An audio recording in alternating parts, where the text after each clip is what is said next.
Well, greetings, everybody. Welcome to another exciting lecture by Dr. Ronald Brown. And today's topic is one of the most magnificent avenues in the world.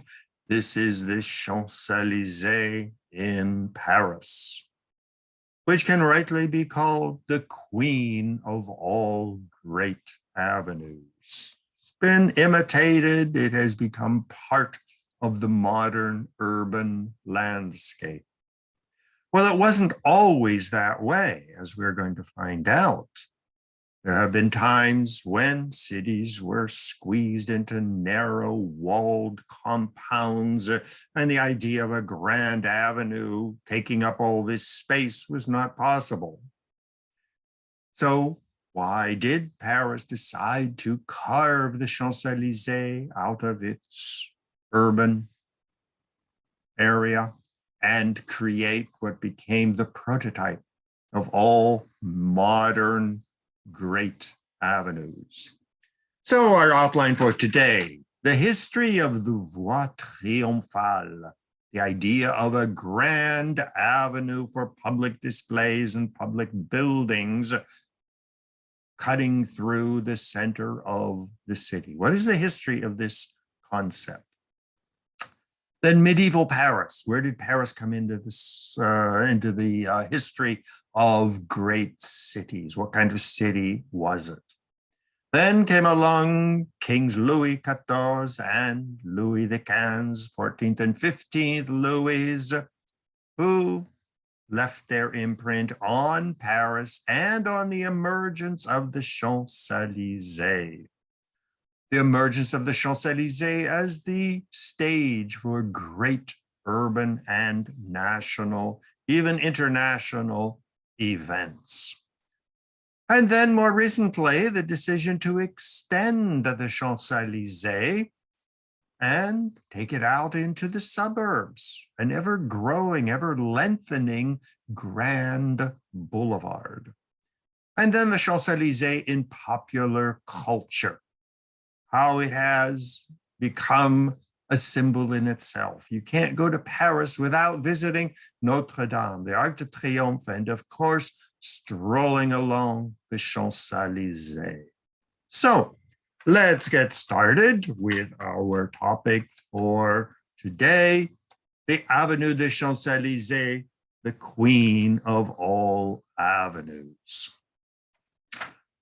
Well, the idea of a voie or a street triomphal, triumphant, a triumphant avenue, a triumphant way is deeply rooted in the emergence of the great empires and kingdoms of the ancient world. On the left, we see the great capital of, which is today Mexico City, Tenochtitlan, the great avenue with temples along each side, flanked by the Temple of the Sun on one side, the Temple of the Moon.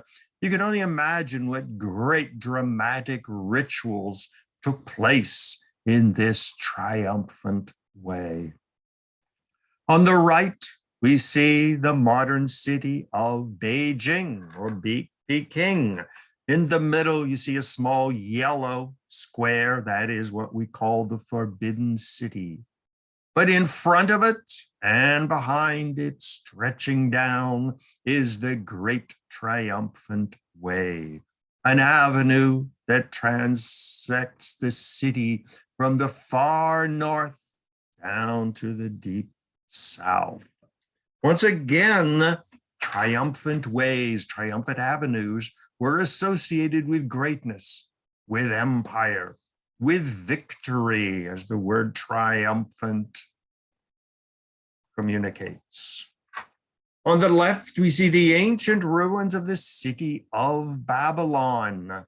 The pink area in the center was the famous ziggurat, and in front of it stretched a great urban avenue down to the Marduk Gate, passing through the walls. Even behind it, you see across the bridge, the continuation of a grand avenue lined with temples of the various gods. On the right, we see Angkor Wat and Angkor Thom. Once again, a great avenue going from the north gate down to the south gate, continuing down with temples on either side. And the much visited Angkor Wat is only one of the more minor temples along this giant north-south axis. Well, when Peter the Great decided that he was going to build a brand new capital for his ever-growing Russian Empire, he laid out the famous Nevsky Prospect, a broad street, not like these narrow medieval streets, but it was a broad avenue, magnificent sidewalks, palaces, churches, stores, all along each side. This was a celebration of the triumph of Russia emerging into modern European and world history. Berlin, when the Hohenzollerns decided to embellish their small capital city of the rising Prussian Empire, they laid out a magnificent boulevard of Unter den Linden, going from the cathedral and the university and the central buildings, stretching down along in front of various museums, ending in the famous Brandenburg Gate, and continuing beyond Brandenburg Gate into the Tiergarten. Once again, a celebration of the rising power and influence of Germany through the building of a great monumental avenue. And this impulse continues until today. Recently, I was in Brasilia, the brand new capital of Brazil, one of the major emerging world powers. Well, when the government of Brazil decided to cut its ties with ancient Europe and celebrate the rise of Brazil as a new country seeking world greatness, what did they do? They hired Niemeyer and another group of architects to build a brand new capital. On the left, you see the map. Some people call it a butterfly, some people call it a bird, some people call it an airplane. But the two wings join at the long boulevard, which cuts diagonally across the picture. And there you see me standing on a bridge over the Grand Avenue. It's as much a park as it is an avenue with traffic, lined on both sides with government ministries, the palace of the president, the Cathedral of Brazil, museums, and just behind my head at the far end of this Grand Avenue is the National Congress of Brazil. So once again, until today, grand avenues have celebrated the greatness or the aspirations to greatness of world empires. Well, Paris started out as a small town on the Ile de la Cité. This is the island in the middle of the Seine River where Notre Dame is located. And that was the Roman outpost, which they called Lutetia, the town. Well, the tribe of Celts who lived in the area were called the Parisi. So while the Celts have been assimilated into the modern French nation, but the name Parisi remains as the capital of this new emerging identity. Well, the Romans by the 3rd century were expanding north, conquering Britain and Belgium and Holland and waging war on Germany. And so they built a capital for their province of Gaul, which they named Laetitia. Well, it was a rather small town in the beginning, located on the island. But as it grew in importance, it became a major city. In the picture, we see the ruins of the thermal baths. The Romans loved their giant monumental bathhouses, which were a combination of saunas and conference halls where meetings were held with the men lounging in hot water and soaking away their excess pounds and alcohol and relaxing. And this remains on the Boulevard Saint-Germain-des-Prés as a ruin. As you can see, parts have been reconstructed. On the right, that's me down in one of the lower rooms. And there you see a giant stone bathtub, which according to the little card on the side was actually made in Italy and shipped to this new town of Laetitia to give it an air of sophistication. So under the Romans, their little town of Laetitia began to grow. Now it had a major street. If you look at the map on the left, you see the island of Elysees in the middle of the Seine River. And you see vaguely what was built later during the Middle Ages, and that is Notre Dame Cathedral. But the big boulevard that cuts across the city diagonally is today called Rue de la Cité when you're on the island. And it takes on various names on either side. But this was the main drag of the Roman city, which was simply taken and extended in both directions as the city grew into medieval Paris.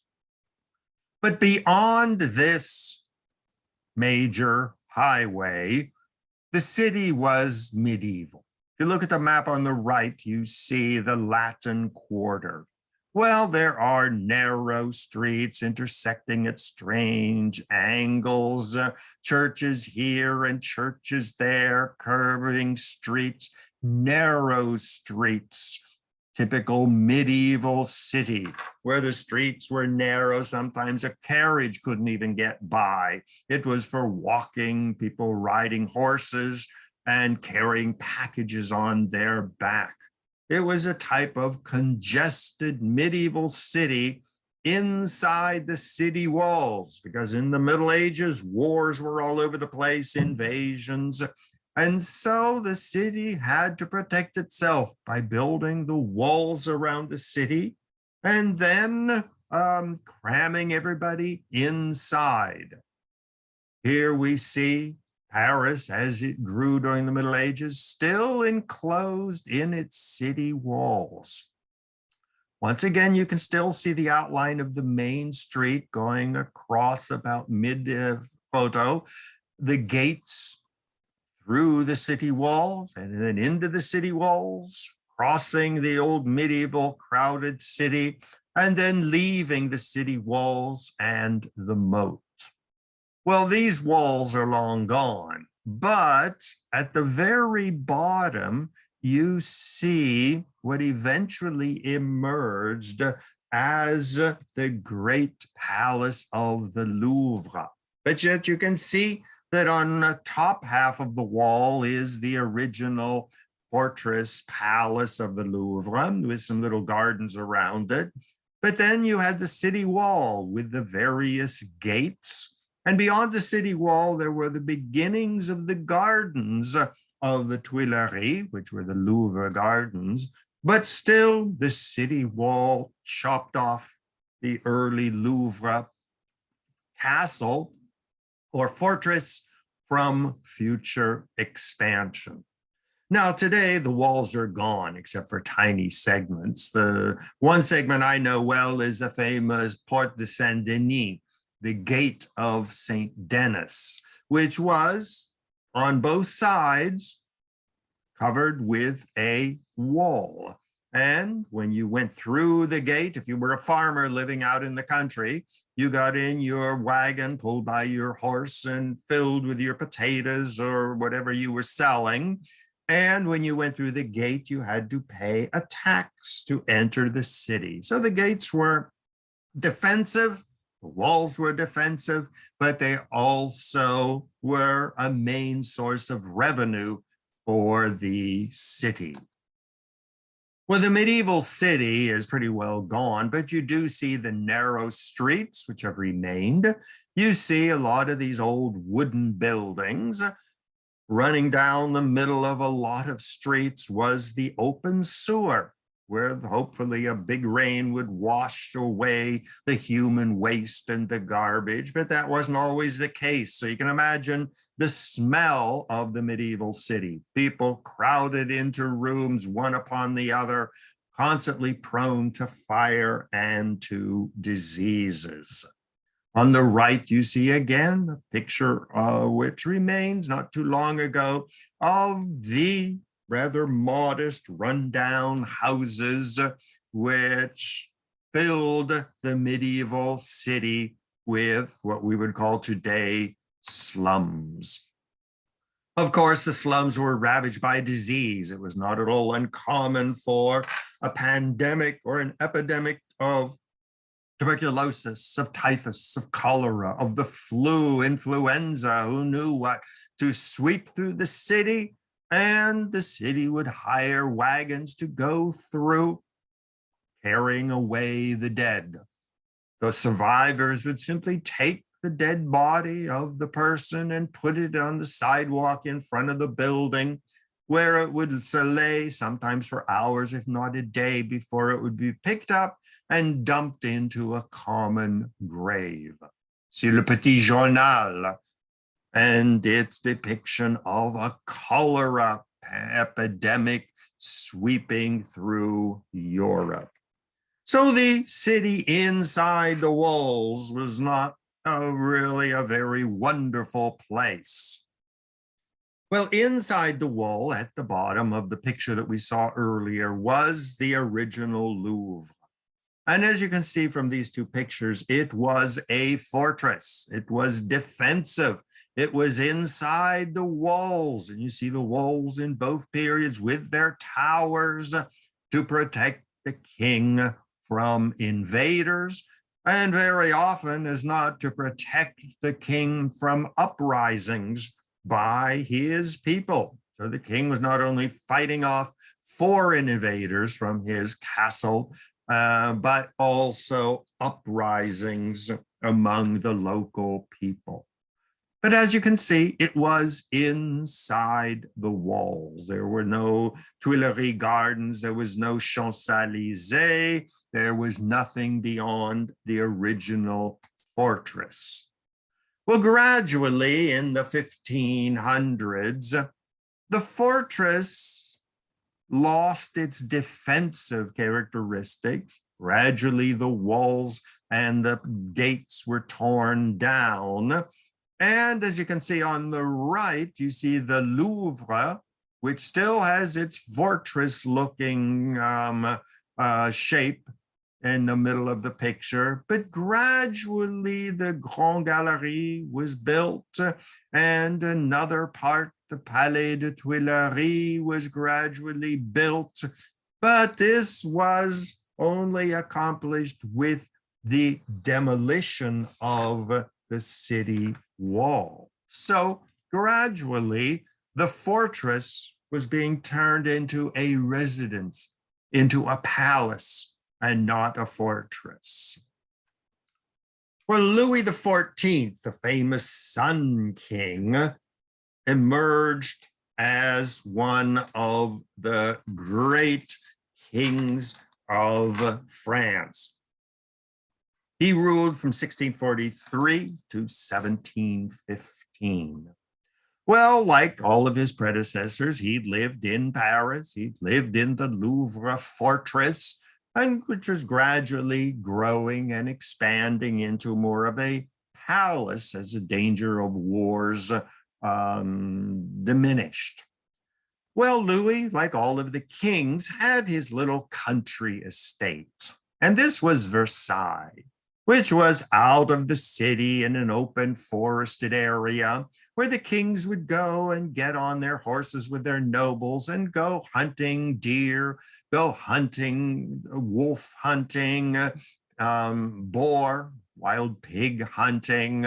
And so they had their little bungalow in the country, which you see as it looked in 1652. And this was where Louis XIV, the great Sun King, would spend weekends. He'd take a group of his nobles, and you can see it even has a fortress aspect. Surrounded by water, it had its towers on either corner, and it was defensive in nature. So you call it a fort, which became a hunting lodge. Well, Louis XIV did not abandon Louvre at first. In fact, he was responsible for the gradual tearing down of the wall, tearing down of the gates to the city, and opening up the Louvre to an expansive area in front of it, which gradually, under his guidance, was transformed into a very beautiful formal garden, which we see in the picture on the left. It's an early spring picture. You can see the fruit trees are blooming. This eventually became the Jardin de Tuileries, the Tuileries Gardens. And as you can see, everything is geometric. The basin is octagonal. You have the Grand Carré, which is round. You have the street layout, which every avenue is at a right or a left angle, 90 degrees. So gradually, Louis XIV was enjoying his life in Paris.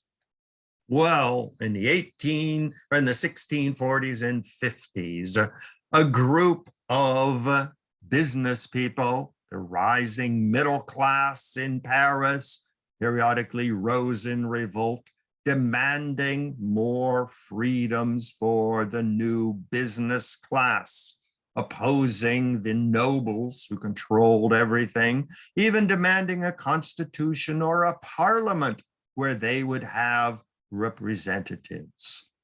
Well, of course, Louis XIV was not very thrilled with all of this, and he put down the so-called Fronde revolutions. Well, he went even further, realizing that most of the rising middle class, the urban business people, tradesmen, were largely Protestants, whether they were Huguenots, French Protestants, or they were Lutherans and Reformed Christians in other parts of France. Louis XIV decided that he was going to put down this rising tide of revolution. He expelled and massacred the Huguenots. He rounded up the Lutherans and other Protestants and gave them a choice of either fleeing with their lives or being exterminated. Well, on the right, you see a picture of my great-great-great-great-grandparents who were from Alsace-Lorraine, which had been occupied by France. They were German-speaking and fiercely Protestant. So when Louis XIV started expelling and massacring the Huguenots and other Protestants, my ancestors packed up and eventually found their way to southern Pennsylvania in the 1700s, and they remained there to escape the religious persecution of Louis XIV. Well, Louis XIV decided that Paris was just racked with revolutionaries. The growing urban middle class was educated and wanted more freedoms, even political representation. So he literally abandoned the Louvre, went to Versailles, and gradually expanded it from a hunting lodge to a palace, and eventually becoming the Palace of Versailles that all visitors to Paris must visit. Giant gardens, no longer a hunting lodge. Nobles built their homes in Versailles. Everything arranged with a to be as impressive and as elegant as possible. Well, Louis XV decided to move back to Paris in the early and mid 1700s. So Versailles became his place outside the city, but his real love was the Louvre. So he was the one who spurred further development of the Louvre. Now, why was the Louvre, and especially his love, the Avenue des Champs-Elysees, why was that so important to him? Well, look at him. Look at the way he's dressed. His crown on the table, standing in his beautiful robes. I mean, he was intent on making himself the greatest king that France had ever known. He was the one who set out to create a great French empire in North America, what is today Quebec, the Great Lakes, down the Mississippi Valley to New Orleans. He took over places in India, setting up trading depots, started French expansion into Africa, the island of Haiti, other islands in the Pacific. He was going to make France great, and he would be the greatest king. He was called Louis le Bien-Aimé, meaning Louis, the much loved king, because he had a flamboyant lifestyle. He not only dressed like he was king of the world, but his famous lover, Madame de Pompadour, in the picture, he severely limited the powers of the French Parliament, kept control over Paris with his secret police, and let everybody know, I am number one. Well, the walls were being demolished at a good pace. On the left, you see, once again, the city inside the walls. The X at the bottom, you see this section of the wall that separated the Louvre and the gardens that were gradually being built from what eventually became the Champs-Elysees. So it was necessary to demolish the wall. Well, just for those of you who have visited Paris, the wall is no longer there except for some gates. But a second wall was built much further out, and that you see in the picture on the right. It was called the Thiers Wall, built in the 1840s, which of course is today long gone. But on its place was built the famous Boulevard Périphérique. This is the circular road going around an ever-expanding Paris. I've been on that highway half a dozen times because no matter where you want to go in Paris, it's easy to go to the Périphérique, zip around the city, and then go into the city from where you want to go. Well, on the left, we see the Tour du Coin and the Tour du Bois. Those are the two towers, which were parts of the old wall around the Louvre. You see the Porte Saint-Honoré, and you see the extension of the wall and the moat in front of it. And this was demolished in 1732. Even the Porte Saint-Honoré was demolished. That's the part of the gate you see on the right with the segment of the wall. So once this was demolished, it opened up the Louvre to expand into the Tuileries Gardens and eventually the whole way up the Champs-Elysees.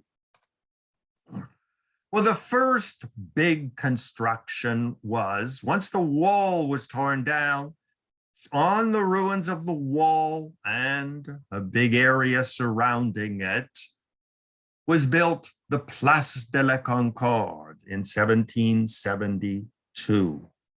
Well, this was a big open square. Place in French means an open square, like we'd say a place in English. In this big square, which was left open except for monuments in the middle to various kings, palaces, and government buildings were built around it. And it remains until today a big open square filled with traffic, but still a very monumental square. Now, it achieved fame as the place where all Parisians could gather to witness what was public entertainment in the 1700s. They didn't have big screen TVs and Broadway shows in the 1700s, so the biggest entertainment was the execution of criminals.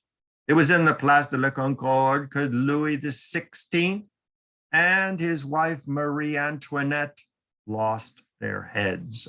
During the Revolution, Robespierre was beheaded in the Place de la Concorde. So it marked the beginning of the expansion of the Louvre, the gardens, demolition of the wall and the gates, and the building of a big new square called the Place de la Concorde. Today, the Place de la Concorde is dominated by the obelisk of Luxor, which was given by the King of Egypt in the 1800s to France in 1836. And it was transported from Luxor in Egypt to Paris. Another one was given to New York City, and that is the famous Cleopatra's Needle, which stands in the garden behind the Metropolitan Museum in Central Park.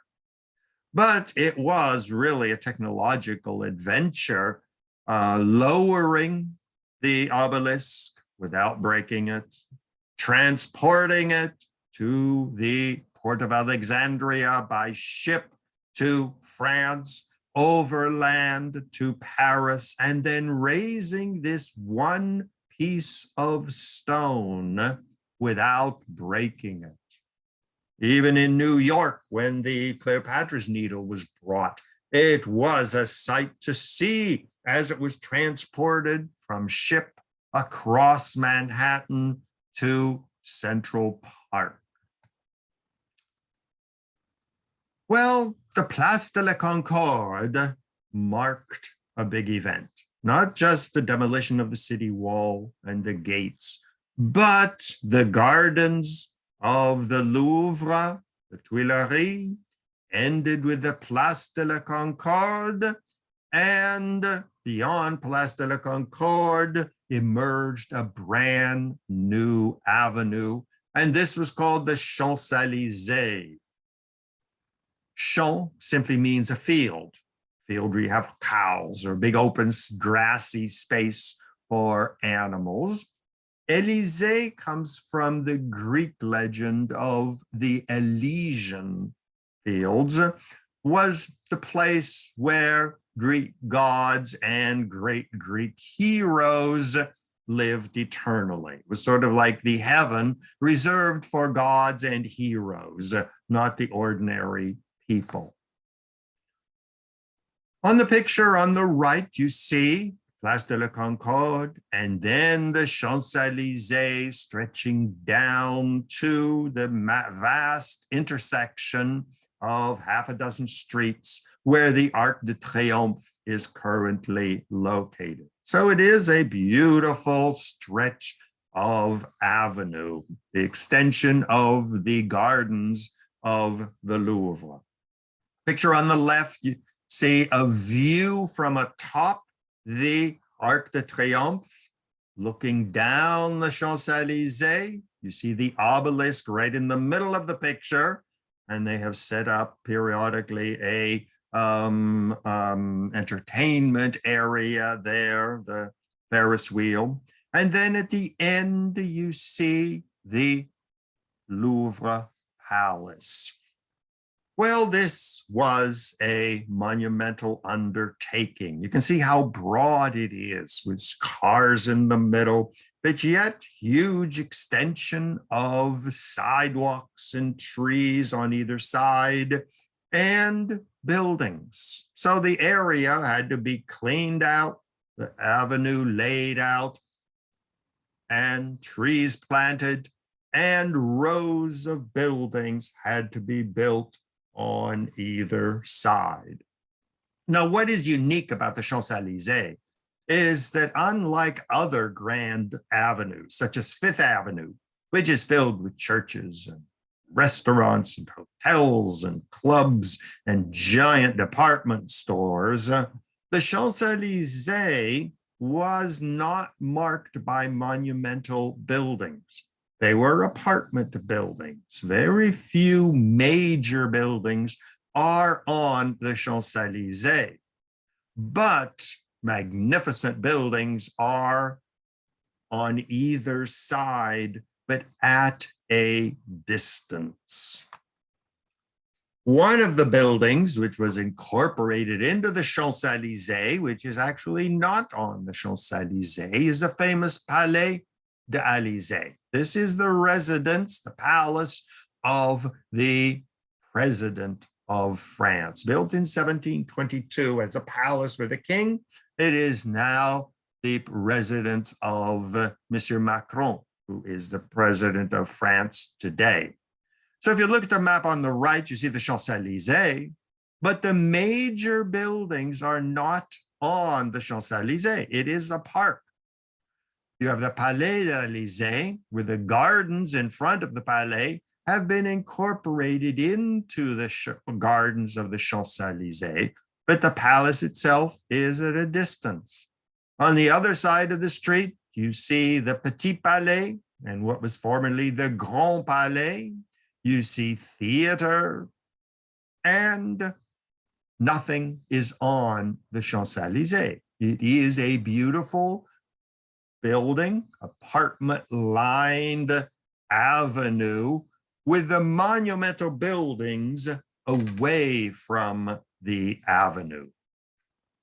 Originally, the plan was to plant elm trees. Now, the elm tree is a magnificent tree, as you can see it on the left. This is in Central Park in the mall, which is an avenue filled with elm trees. The elm trees spread out. They form a magnificent canopy.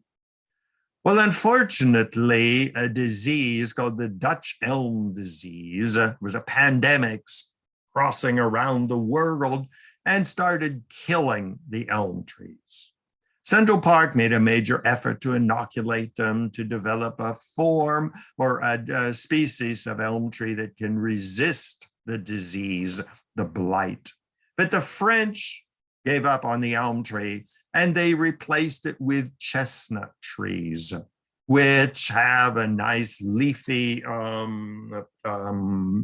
aspect, and they can be easily trimmed into the typical French geometric patterns. So on the left, you see a typical English style garden with trees growing the way Mother Nature wanted them. But in France, they pruned the trees into geometric shapes.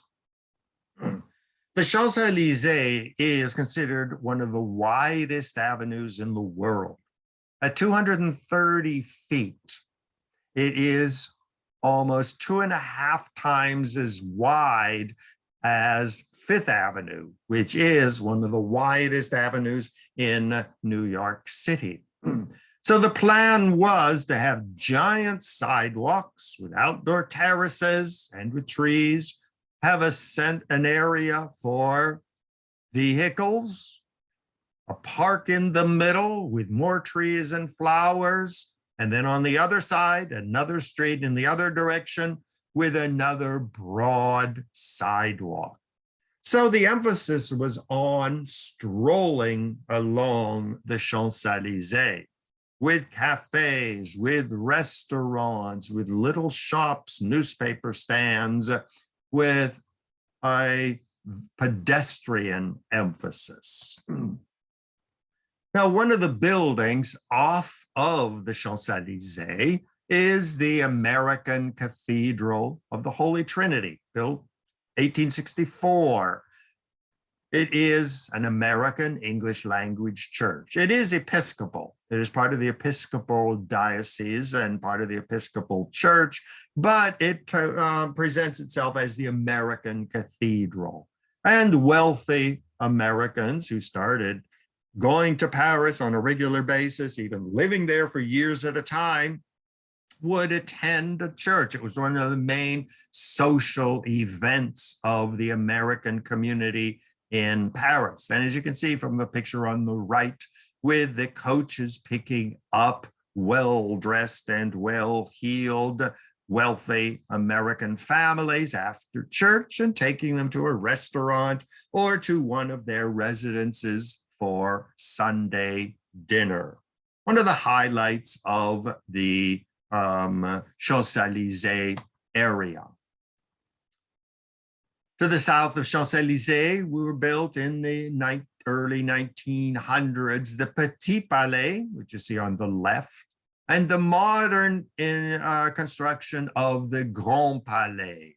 These are exhibition centers where they have art exhibits, constantly changing, world expositions, world's fairs, were the main attraction in these giant exposition centers. Once again, not on Champs-Elysees itself, but off in the gardens on either side of the Champs-Elysees. Well, one store that moved to the Champs-Elysees and took over a rather big building is the new Galerie Lafayette. Sure, if you've been to Paris, you've gone to the largest shopping center in Paris, and this is the Galerie Lafayette. On the right, you see the original Lafayette Gallery, magnificent domed interior, quite a shopping experience. Well, they built a branch called New Galerie Lafayette on the Champs-Elysees, and that's what you see on the picture on the left. One of the big shopping areas which have been gradually taking over the Champs-Elysees. Another place is the Café Georges the Sank, named after King George V of Great Britain. There's even an avenue, Georges the Sank. And here again, this is one of the pleasures of the Champs-Elysees, stopping off, watching people go by, very often noting famous people who are strolling by, trying to be incognito. And this is one of the more classy cafes. In fact, when my aunt was visiting, she's a Catholic nun, I took her to a nice restaurant in the French Quarter near the university where we had lunch, and oh, she was thrilled. Big long tables. You just go in, you sit beside the people there, you start conversations. Well, she loved it. She said, well, you paid for dinner, and so I'll pay for coffee. So I took her to the Georges Sank, and she had to pay twice as much for 2 cups of coffee as I paid for 2 dinners in the student restaurant. Needless to say, I reimbursed her for that, but she always tells that story of 2 cups of coffee costing twice as much as dinner. But hey, that's the Champs-Elysees, and that's the Georges Sank. The Georges Sank Hotel was built in 1928, once again off of the Champs-Elysees on the Avenue Georges Sank. Again, one of the more plush hotels in Paris. You will notice that it is reminiscent of the famous Paris architect Haussmann, the Baron Haussmann, who designed so many of the big avenues in Paris, but he also designed a type of building which is similar to these, where you have the balcony going across the building on the third floor, and on the top floor also the balcony going the whole way around, with typical French windows which go from the ceiling to the floor, and you open them and you can step out into the balcony. It is a narrow balcony, so it's really not a balcony, but some people do put flowers on them and a couple of plants or use them for storage. But it's a typical Haussmannian building with the mansard roof, the sloping roof with the little windows. Those were the rooms for the female servants who helped and took care of the residents of the building, where they would have small rooms where 2 or 3 girls would have single beds, and that's where they would sleep at night. And then they could just come down the stairs, later on the elevator, to the apartment where they were working. Along the Champs-Elysees, they have started building more and more monuments. On the left, you see the monument to Lafayette.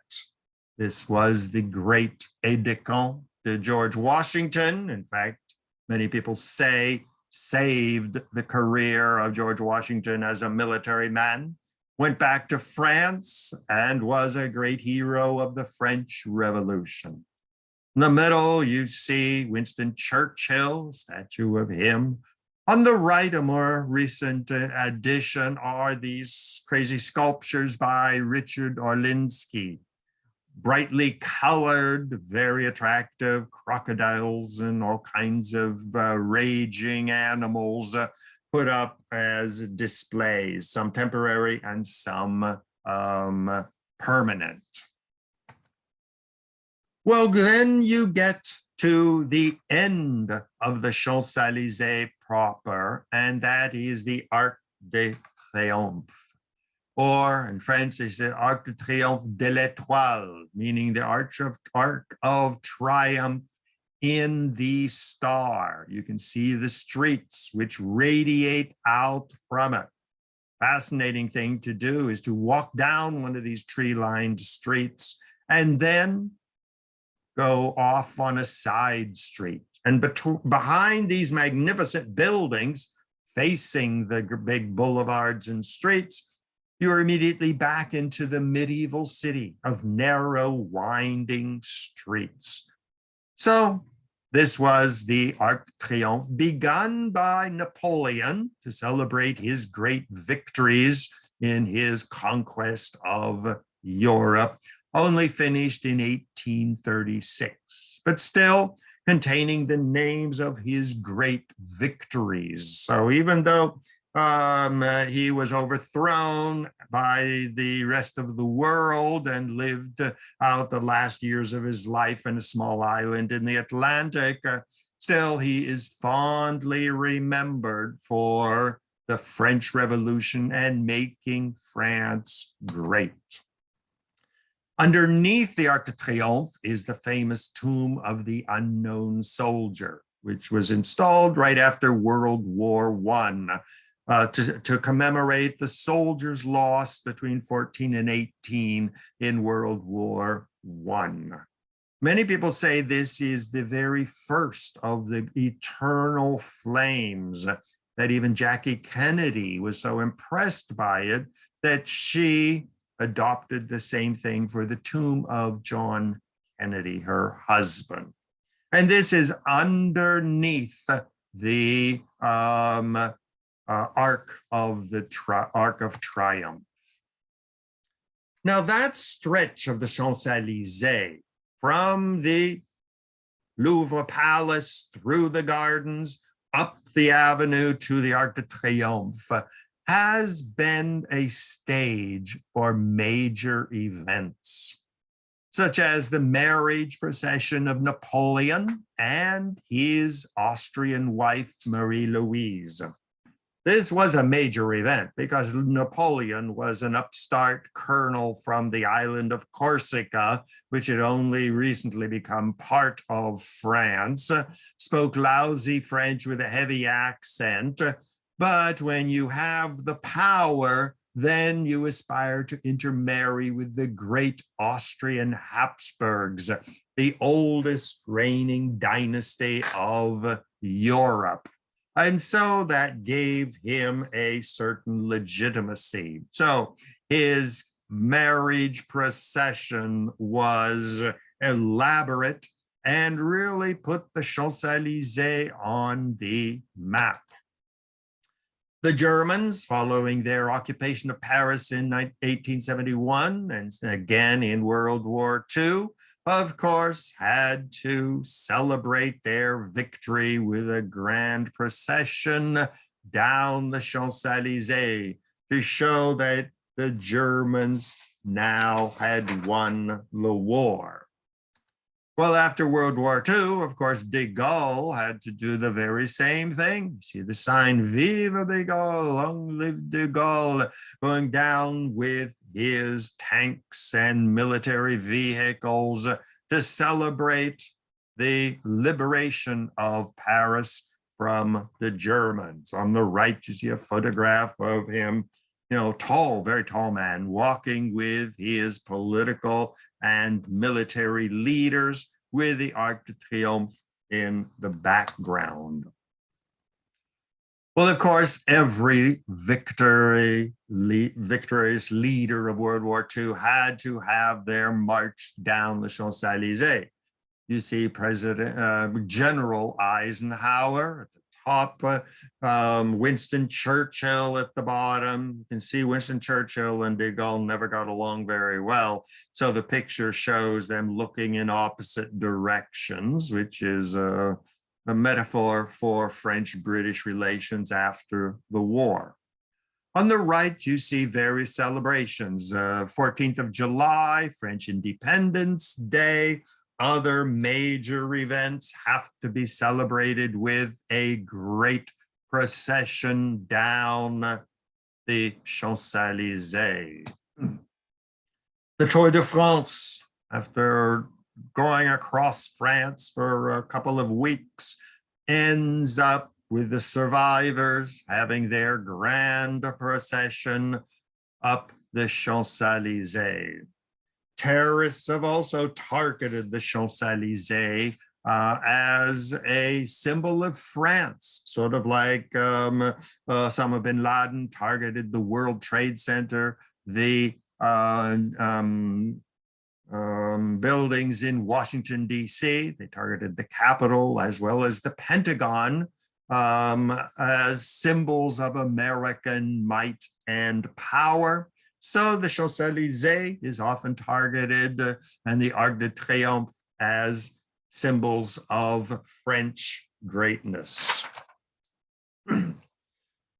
Well, after the Champs-Élysées proper, there is an extension, and this is called the Avenue of the Grande Armée, 5 miles long.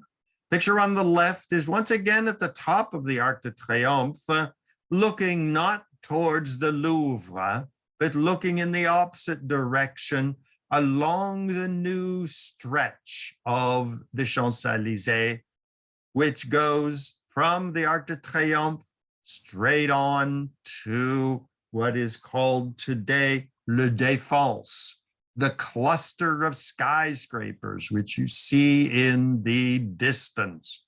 Picture on the right is closer up, showing this jungle of skyscrapers, marking the addition of a whole new chapter to French history.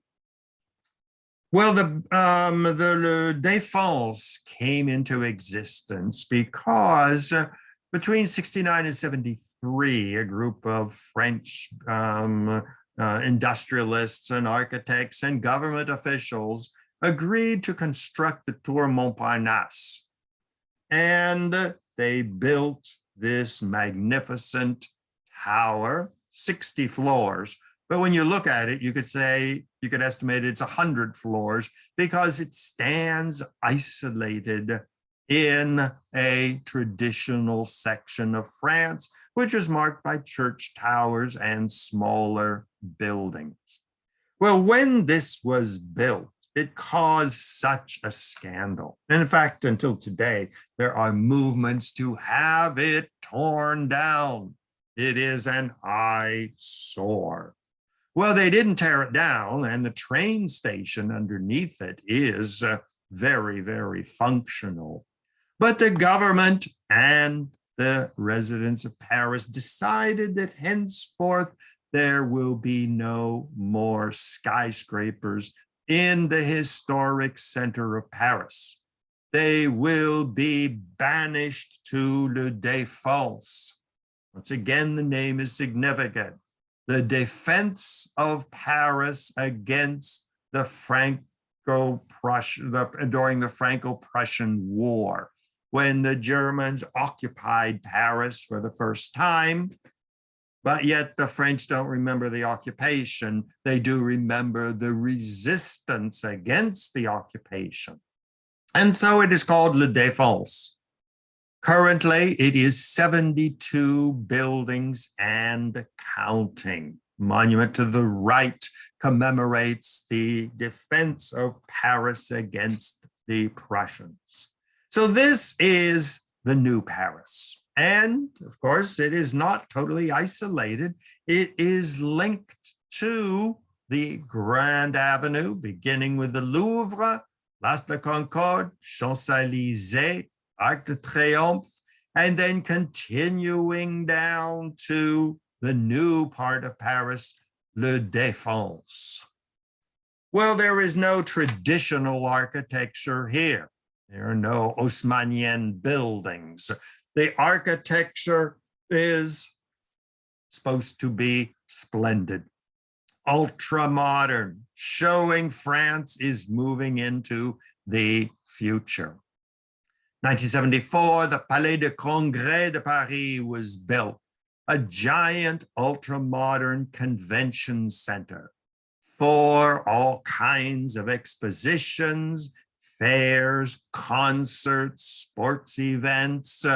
When it is going strong, it is packed with tens of thousands of people. The architecture is ultra-modern. The building on the left could well be a Frank Lloyd Wright.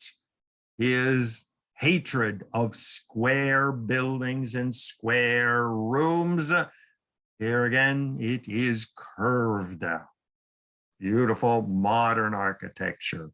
On the right, another exotic building made of glass, transparent, looks like chunks of buildings super glued to chunks of building. Once again, showing Paris is more than just old history, but it is a major high-tech country and will remain so into the future.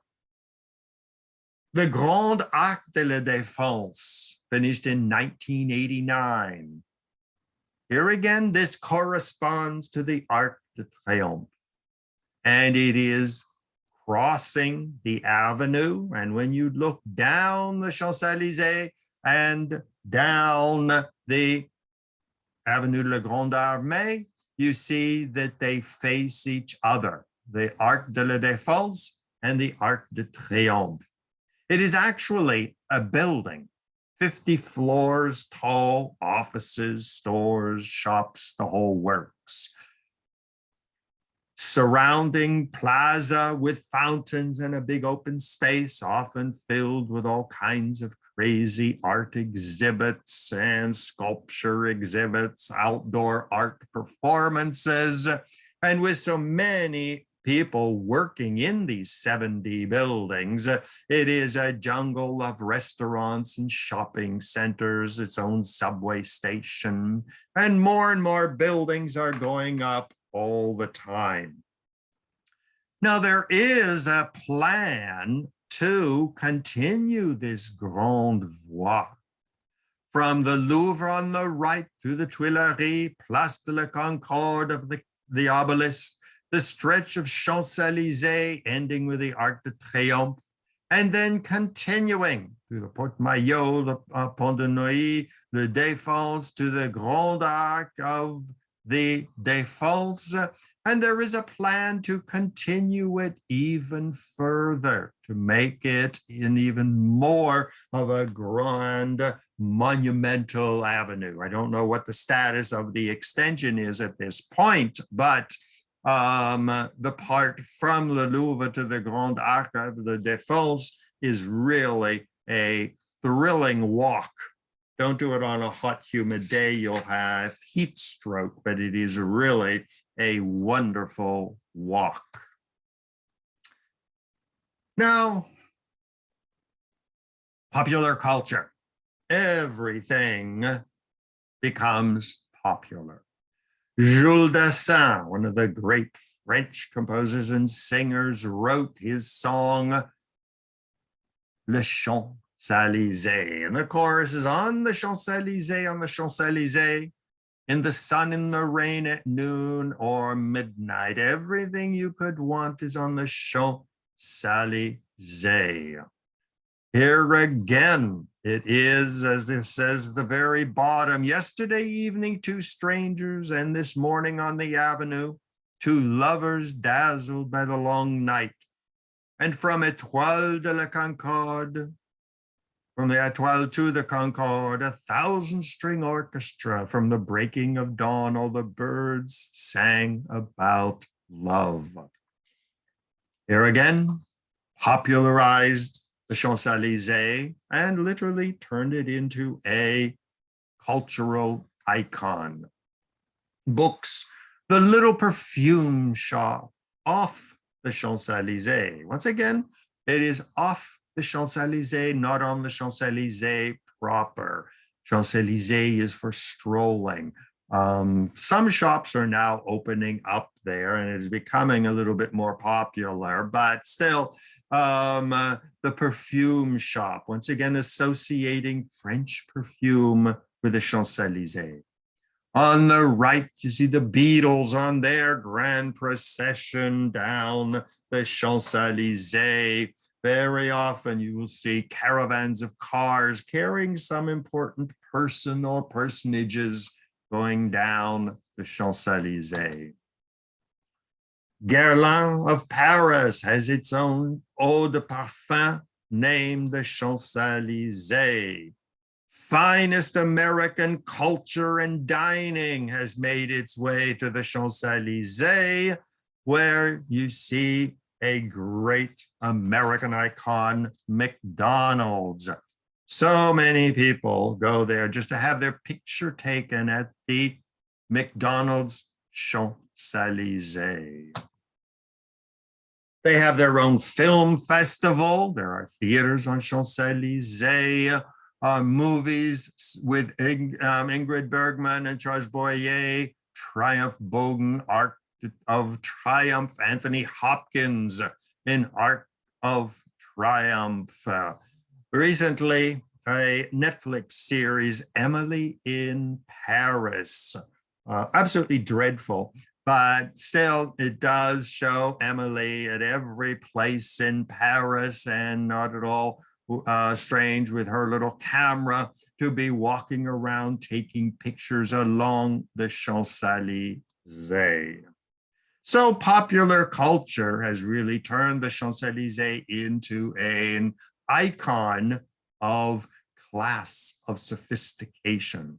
So no wonder all of these cities that are being built now, such as Brasilia or Berlin or Peter the Great in Paris, in St. Petersburg, or more recently Astana, the new capital of Kazakhstan, Abuja in Nigeria, brand new cities must have their imitation of the Champs-Elysees, the Grande Avenue of triumph and of national glory.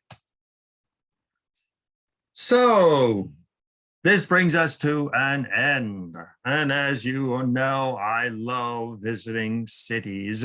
And so when I was preparing this program on the Champs-Elysees and the whole history of the Voie Triomphale, I found another one in Berlin. This is the famous Karl Marx Allee, built in East Berlin by the communists as a grand avenue showing the victory of communism over Nazi fascism.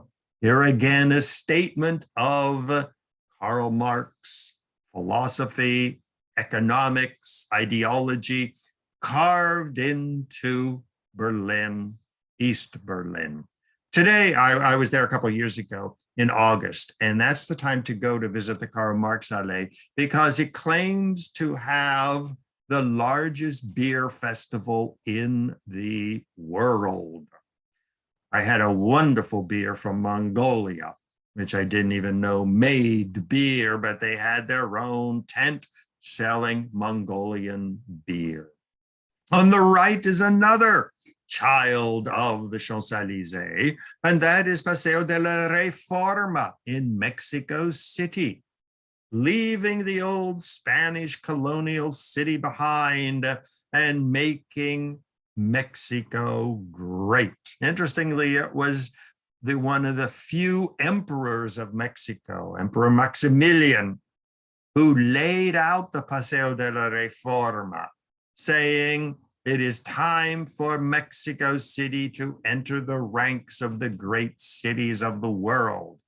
Today, it is being increasingly lined with giant skyscrapers to show that Mexico is a country of the future.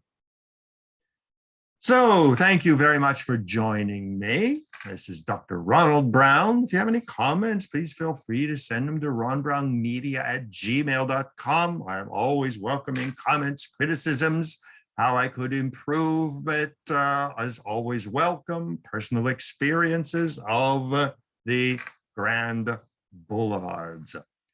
So thank you very much for joining me, and I hope to see you sometime in the future. So this is Dr. Ronald Brown logging off, and hope you enjoyed the program.